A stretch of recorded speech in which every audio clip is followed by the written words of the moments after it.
यहाँ दोस्तों आज हम बात करने वाले हैं निफ्टी 50 के एनालिसिस के बारे में। देखिए दोस्तों, ऐसा है कि निफ्टी 50 का जो आज हम लोग एनालिसिस करने वाले हैं उससे हम लोगों को ये सीखने को मिलेगा कि किस तरीके से एनालिसिस की जाती है और अपने ट्रेड को किस तरीके से हम लोगों को प्लान करना है। तो सबसे पहले हम लोग क्या करने वाले हैं, निफ्टी 50 का जो लेवल्स होगा उस लेवल्स को निकालेंगे।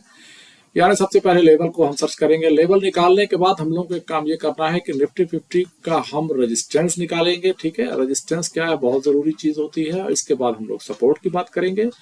सपोर्ट निकालने के बाद फिर हम लोग एक काम और करने वाले हैं, वो काम है उसका मिड लाइन हम लोग निकालने वाले हैं। मिड लाइन का मतलब ये होता है कि देखिए ये तीन चीजें हम करेंगे, रेजिस्टेंस निकालेंगे, सपोर्ट निकालेंगे, मिड लाइन निकालेंगे। ठीक है, लेवल निकालने के बाद ये चीजें जब हम निकालना शुरू करेंगे तो हम लोगों को क्या होगा, मार्केट का जो एनालिसिस करेंगे उसका हम लोगों को फायदा मिलने वाला है। कारण ये है, मिड लाइन की देखिए बहुत इंपॉर्टेंट हो जाती है। मिड लाइन ये हमेशा शो करता है कि मार्केट में एक्चुअली होने क्या वाला है। देखिए जब भी मार्केट क्या करता है कि रेजिस्टेंस होता है, ये सपोर्ट होता है और एक मिड लाइन होती है। ठीक है, मार्केट क्या करता है, जब भी इस मिड लाइन को आप समझिएगा, एक रेंज ये है, यहां से लेके यहां तक की रेंज है। दिस इज, आप इसको ऐसा मानिए कि ये रेजिस्टेंस है, ये सपोर्ट है और ये आपकी मिड लाइन है। ठीक है, ये मिड लाइन ही मार्केट को बेरिश और बुलिश बनाएगी। यानी कहने का मतलब ये है कि मार्केट जब भी इस मिड लाइन के नीचे आएगा तो फिर इस सपोर्ट को टेस्ट करने के चांसेस बढ़ जाते हैं। और जब तक मार्केट इस मिड लाइन के ऊपर रहेगा तो समझिए कि रेजिस्टेंस को वो टेस्ट करके मार्केट ऊपर की ओर निकलने के चांसेस उसके रहते हैं। यानी मिड लाइन का बहुत बड़ा रोल होता है। आज हम इसी मिड लाइन को यहाँ पे सीखेंगे और निफ्टी 50 पे चलकर एनालिसिस करेंगे कि किस तरीके से हम लोग पूरे वीक के ट्रेड को एनालाइज करेंगे। देखिए मिड लाइन लेने के बाद हमको सबसे बड़ा फायदा ये हो जाता है कि मार्केट की ओपनिंग को हम लोग क्लियर कर पाते हैं। मिड लाइन का सबसे बड़ा रोल यही होता है। तो मार्केट की जो ओपनिंग होती है देखिए वो कहीं भी हो सकती है। ये डिपेंड करता है ग्लोबल सिनेरियो किस तरीके से है ना। तो ग्लोबल सिनेरियो पॉजिटिव है, नेगेटिव है, ये सब चीजें जो है मार्केट में इंपैक्ट डालती हैं और मार्केट की ओपनिंग को कहीं ना कहीं प्रभावित कर देती हैं।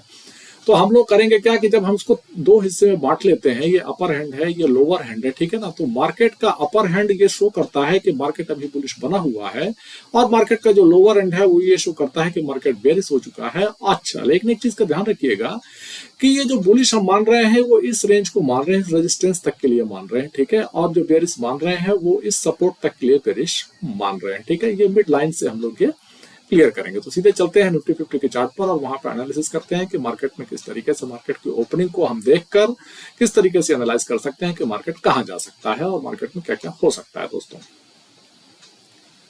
तो ये हम लोग चलते हैं सीधा निफ्टी 50 के चार्ट पर। निफ्टी 50 का चार्ट मैंने लगा रखा है। डेली टाइम फ्रेम पर हम लोग एनालिसिस यहाँ पे करने वाले हैं दोस्तों। डेली टाइम फ्रेम के एनालिसिस जब हम कर लेंगे तो 15 मिनट, फिर 5 मिनट, फिर किसी भी टाइम फ्रेम पर हम अगर जाते हैं तो हम लोग को ज्यादा फर्क पड़ने वाला नहीं है। क्योंकि देखिए डेली टाइम का एनालिसिस जब भी आप करते हैं तो वो एक इंट्राडे ट्रेड के लिए परफेक्ट होता है। तो इस तरीके से आपको करना क्या है, डेली टू डेली क्या करना है, इसी तरीके से अपने मार्केट को एनालाइज करेंगे और एनालाइज करके अपने ट्रेड को जो है हम अपना फाइंड आउट करेंगे, उसका डायरेक्शन तय करेंगे, मार्केट कहां से क्या मूव कर सकता है। तो देखिए दोस्तों, ऐसा ही निफ्टी 50 का चार्ट मैंने यहाँ पे लगा लिया है। यहाँ पर जो आज हम एनालिसिस करने वाले हैं इसको जरा गौर से समझने की कोशिश करिएगा। ये हमेशा के लिए आपके लिए जो है काम आने वाली चीज होने वाली है। ठीक है ना, तो सबसे पहले निकालते हैं इसका हम रेजिस्टेंस निकालते हैं, इसका हम सपोर्ट निकालेंगे, इसके बाद फिर मिड लाइन निकालेंगे जैसा कि हमने आपको वहां थ्योरी पे बताया है। ठीक है, अब यहाँ पर हम आ चुके हैं दोस्तों। ये आप देखेंगे कि सपोर्ट एरिया जहां पर मार्केट ले रहा है ये आपका सपोर्ट एरिया है। ओके, ये आपका सपोर्ट एरिया है। ठीक है, इसके बाद आप इसका रेजिस्टेंस निकालेंगे तो ये आपका रहा रेजिस्टेंस का एरिया। ठीक है, इसके बाद मैं कह रहा हूं कि आपको एक मिड लाइन लेनी है और वो मिड लाइन आपकी ये रही। ये तीन तरीके से आपने लाइन ले ली जैसा कि मैं वहां पे आपको थ्योरी भी बता रहा था। अब आप देखेंगे कि मार्केट का ये है रेजिस्टेंस पॉइंट, ये है सपोर्ट पॉइंट। ठीक है, और ये है आपका मिड लाइन पॉइंट, यानी ये है मिड वाला एरिया जिसको मैं कह रहा हूं, इस एरिया को। अब आपको करना क्या है कि ये जो मिड लाइंस यहां पर बना ली हैं, लाइंस को क्या करना है, आपको लेवल निकाल लेना है कि मार्केट किस तरीके से कहां पर रिएक्ट करने वाला है। तो लेवल जो निकल कर आ रहा है दोस्तों, उस लेवल्स को थोड़ा सा हम लोग चेकआउट कर लेते हैं कि क्या लेवल निकल के आ रहे हैं। तो यहाँ पर जो वो आप लेवल जो देख पा रहे हैं इस वाले अपर वाली लाइन का, जिसको हम रेजिस्टेंस मान रहे हैं, तो इसका लेवल 19,830 के आसपास आ रहा है। ठीक है ना, यानी ये वाला जो एरिया है इसको 19,830, तो मैं केवल 830 लिख रहा हूं, बाकी आप समझ जाएंगे कि 19,830 की बात हो रही है। ठीक है, इसके बाद हम मिड लाइन एरिया का हम निकाल लेते हैं कि ये लेवल कौन सा है। तो इस लेवल को जब हम निकालेंगे तो ये लेवल निकल के आ रहा है लगभग 19,650 के आसपास मान के चलिए दोस्तों। ठीक है ना, ये वाला जो लेवल निकल के आया है ये लेवल है आपका 650 का। ठीक है, ये रहा 650 का लेवल, और जो नीचे वाला लेवल है ऑब्वियसली ये 500 का होना चाहिए। देख लेते हैं 500 का ही होगा जहां तक है, लगभग लगभग 500 का ही मान के चलिए आप। तो ये क्या है, साइकोलॉजिकल नंबर भी है, इसलिए इसको हम क्या लेते हैं 500 का, इसको हम मान लेते हैं। इस वाले लेवल को हम क्या मानते हैं 500 का लेवल मानते हैं, ठीक है। अब आप देखेंगे कि ये है 500 का लेवल, ये रहा 600 का लेवल, और ये रहा 830 का लेवल। अब यहाँ पर ये लेवल्स आपको मिल गए हैं, एक लेवल, दो लेवल और तीन लेवल। ये रेजिस्टेंस का लेवल है, ये आपका मिड लाइन का लेवल है, और ये आपके सपोर्ट का लेवल है, ठीक है। अब यहाँ पर मार्केट की ओपनिंग को हम देखेंगे, और ओपनिंग को देखने के बाद हम थोड़ा सा प्राइस एक्शन को भी समझेंगे कि मार्केट में प्राइस एक्शन किस तरीके से बन रहा है, ठीक है। अब यहाँ पर आप देखेंगे कि मार्केट अगर इस मिड लाइन के ऊपर, जो कि 19,650 का ये एरिया है, इसके ऊपर अगर मार्केट ओपन होता है तो मार्केट को हम क्या मानेंगे, बुलिश मानेंगे। मार्केट ऊपर की ओर जाने के चांसेस बने रहेंगे। कारण ये है, देखिए दोस्तों, कि ये मिड लाइन जो होती है यहाँ पर बहुत सारे लोगों का एसएल है। कारण ये है कि यहाँ पर भी आप देखेंगे कि कहीं ना कहीं मार्केट का ये जो 19,650 का जो एरिया है ना, ये पहले रेजिस्टेंस की तरह वर्क भी कर रहा था, ठीक है ना। इसलिए इस वाली मिड लाइन का बहुत ज्यादा महत्व हो जाता है। इसके बाद जब हम 830 के इस लेवल को जब हम प्रेडिक्ट कर रहे हैं, तो आप यहाँ पर ये समझिएगा कि ये रेजिस्टेंस इसलिए भी बना हुआ है कि जो सेलिंग हुई है ना, वो सेलिंग 19,800 का लेवल और 19,500 का लेवल, ये जो दो लेवल्स है ना, अपर हैंड का और ये जो लोअर हैंड का जो लेवल है, यहाँ पर मार्केट में क्या हुई है, सेलिंग हुई है। अब एक चीज आप समझेंगे कि मार्केट अगर इस लेवल के 650 के ऊपर कहीं पे खुलता है, ठीक है ना, ये वाली जो ग्रीन कैंडल है ये बहुत इंपॉर्टेंट रोल प्ले करेगी इंट्राडे के लिए, ठीक है ना। अब इस ग्रीन कैंडल के अगर आसपास या ऊपर कहीं भी मार्केट खुलता है, तो ये मान के चलिए प्राइस एक्शन जो बनेगा ये अपर हैंड के लिए प्राइस एक्शन बनने वाला है, ठीक है ना। थोड़ा सा नीचे आके ये मार्केट ऊपर ही जाएगा, क्योंकि ये मार्केट फिर बुलिश बना रहेगा, क्योंकि इस ग्रीन कैंडल को आप समझेंगे, ये ग्रीन कैंडल बहुत इंपॉर्टेंट रोल प्ले करने वाली है कल के ट्रेडिंग के लिए, ठीक है ना।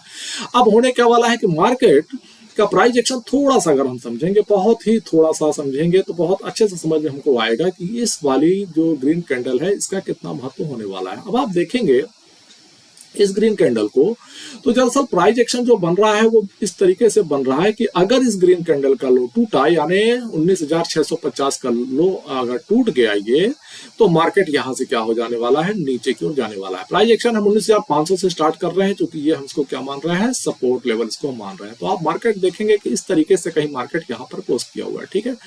अब आप देखेंगे कि मार्केट ने जो क्लोजिंग की है 19,650 के ऊपर चल रहा है, ओपनिंग भी अगर 19,650 के ऊपर होती है, तो मार्केट कहीं ना कहीं ऊपर जाकर 19,800 के 30 को लेवल को अगर तोड़ेगा, तो मार्केट में एक बुलिश जो है साइन यहां पर मार्केट दिखाता हुआ मार्केट ऊपर की ओर निकलने की कोशिश करेगा। अब अगर मार्केट क्या करे, 19,650 के नीचे अगर मान लीजिए कहीं खुल जाता है, ठीक है ना, 19,650 के नीचे का मतलब ये हो जाएगा मार्केट बेयरिश इसलिए हो जाएगा कि यहां पर क्या हो रहा है कि एक जो स्ट्रक्चर है ना, उस स्ट्रक्चर को आप समझिएगा, ठीक है। अब स्ट्रक्चर ये है कि यहां पर मार्केट क्या किए हुए हैं, लगातार 19,650 पर अपना एक सपोर्ट भी बनाए हुए है। इस रेंज, इसके पहले ये रेजिस्टेंस भी था। अब अगर मार्केट नीचे आकर इस 19,650 के लेवल को जैसे ही तोड़ेगा, तो ये समझिए ये इंपॉर्टेंट स्विंग जो है मार्केट का टूट जाने वाला है। तो जैसे ही इंपॉर्टेंट स्विंग 19,650 का टूटेगा, मार्केट 19,500 की तरफ आगे की ओर यहाँ आगे बढ़ सकता है। मार्केट 19,500 को फिर से रिटेस्ट करने आ सकता है, ठीक है ना।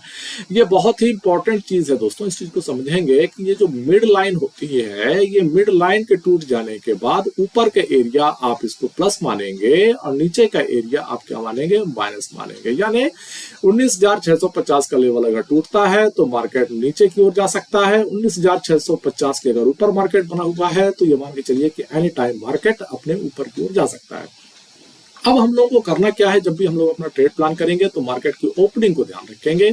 मार्केट की ओपनिंग कहाँ हो सकती है, तो अब आप देखेंगे मार्केट की ओपनिंग डिपेंड करती है ग्लोबल सिनेरियो पर, या जो भी आप समझेंगे तो मार्केट में जो कुछ भी होगा वो ग्लोबल सिनेरियो पर ही डिपेंड होने वाला है, ठीक है। तो ओपनिंग अपने हाथ में नहीं है, ठीक है, लेकिन ओपन हो जाने के बाद अपना जो हम ट्रेड प्लान करने वाले हैं वो कहीं ना कहीं हमारे हाथ पे होता है। तो हम लोग करेंगे क्या दोस्तों, एक चीज को समझेंगे, एक चीज को ये समझेंगे कि अगर नीचे कहीं मार्केट आता है, सपोज दैट, अब नीचे कितना नीचे आ जाएगा, ऊपर कितना ऊपर खुल जाएगा, ठीक है, 650 का एरिया आपको मिल गया, ओके। अब हमको ये देखना है कि मार्केट ओपन कितना ऊपर कितना नीचे होने वाला है, ठीक है ना। अब एक चीज यहाँ पर आप ये गौर करेंगे कि मार्केट अगर इस 19,650 के आसपास भी अगर खुल जा रहा है ना, तो आप इसको मार्केट को नेगेटिव यहाँ पे नहीं मान सकते हैं। यहाँ पे मार्केट क्या कर सकता है, ऊपर जाने की कोशिश यहाँ पे कर सकता है, क्योंकि ये एक सपोर्ट लेगा और ऊपर जाने की यहाँ से इस तरीके से मार्केट कोशिश करेगा।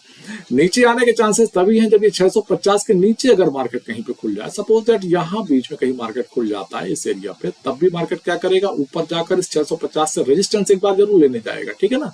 इस गैप को फिल करेगा और फिर क्या करेगा, मार्केट ऊपर जाने के बाद फिर नीचे आने की कोशिश करेगा और 500 के लेवल को टेस्ट करेगा। अब अगर कहीं आप एक चीज समझिएगा कि अगर इस लेवल को मार्केट ने तोड़ दिया, ठीक है ना, तो फिर आपको नीचे के लेवल्स मार्केट में दिखते चले जाएंगे, जो कि कहां लेके जाएंगे, मार्केट को 19,250 के आसपास लेके जा सकते हैं। लेवल चेक कर लेते हैं, नीचे की तरफ अगर आएगा तो ये मार्केट लगभग 19,200 के आसपास, मान के चलिए मोटी मोटा राउंड फिगर नंबर भी है, ठीक है ना। तो ये लेके आ सकता है 500 ब्रेक होने के बाद मार्केट लेके आ सकता है 19,200 का नंबर आपको मार्केट दिखा सकता है। और अगर ऊपर की ओर ब्रेक करता है, सपोज दैट मार्केट 19,830 को अगर ब्रेक कर देता है, तो फिर मार्केट कहां जा सकता है, मार्केट आपके इस लेवल को दिखा सकता है, जो कि लगभग 20,000 का लेवल है। 20,000 का लेवल आप इसको इस तरीके से समझिए कि मार्केट यहां तक, फिर आपको अगर 830 के लेवल को मार्केट ब्रेक करेगा तो मार्केट आपको यहां तक के दर्शन करवा सकता है। तो अब एक चीज आप और समझिएगा, मार्केट अपने रेजिस्टेंस के कितना पास खुलने वाला है, या अपने इस सपोर्ट या मिड लाइन के कितना पास खुलेगा, कि कितना दूर खुलेगा, वहीं से आपका क्या होगा, ट्रेड डिसाइड होने वाला है। अब अगर समझेंगे आप, अब चूंकि आप जो है इतने स्ट्रक्चर को आप समझ चुके होंगे, तो अब हम इस स्ट्रक्चर को यहां से देते हैं, हटा देते हैं, और अब हम सीधे बात ये करेंगे कि ये रहा रेजिस्टेंस, ठीक है, जो मैं बना के भी दिखाया था आपको।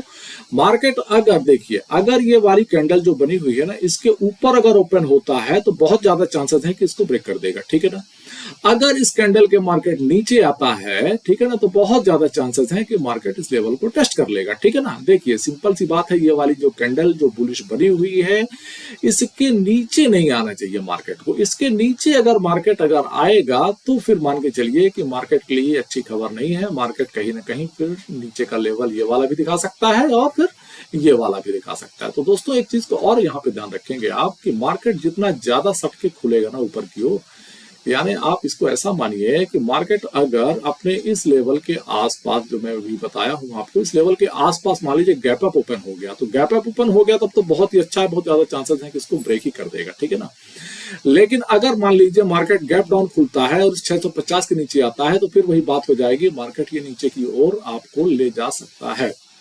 तो यहां पर कुल मिला के ये जो मिड लाइन मैंने आपको बनाई है, ये हर बार जब भी आप कोई एनालिसिस करेंगे तो आपको कहीं ना कहीं ये मिड लाइन आपको जरूर दिखने वाली होगी। इस मिड लाइन को आप जरूर खींचिएगा, ये मिड लाइन ही तय करने वाली होती है कि मार्केट अभी भी बुलिश है या तो अभी भी क्या है, मार्केट निगेटिव होने वाला है। इसके ऊपर आप इसको प्लस मानेंगे, इसके नीचे अगर आता है तो मार्केट कहीं ना कहीं निगेटिव हो जाता है। तो ये था एक छोटा सा एनालिसिस दोस्तों। आप जो है इस एनालिसिस को इस्तेमाल करके अपना ट्रेड आप अपना प्लान कर सकते हैं, आप अपना खुद का भी एनालिसिस कर सकते हैं। कि मैंने सिर्फ एक यहाँ पे तरीका आपको बताया है कि इस तरीके से आप एनालिसिस कर सकते हैं। ट्रेड जब भी आप लेंगे तो कोशिश ये करिएगा कि आप अपना खुद का एनालिसिस जरूर इन्वॉल्व करिएगा। जब भी आप ट्रेड लेंगे, अपने एनालिसिस पे लेंगे, तो आपको एक बेहतरीन कॉन्फिडेंस आपके अंदर बिल्डअप होगा दोस्तों। तो यहाँ तक का वीडियो देखने के लिए आप सभी लोगों का बहुत बहुत धन्यवाद। Thank you.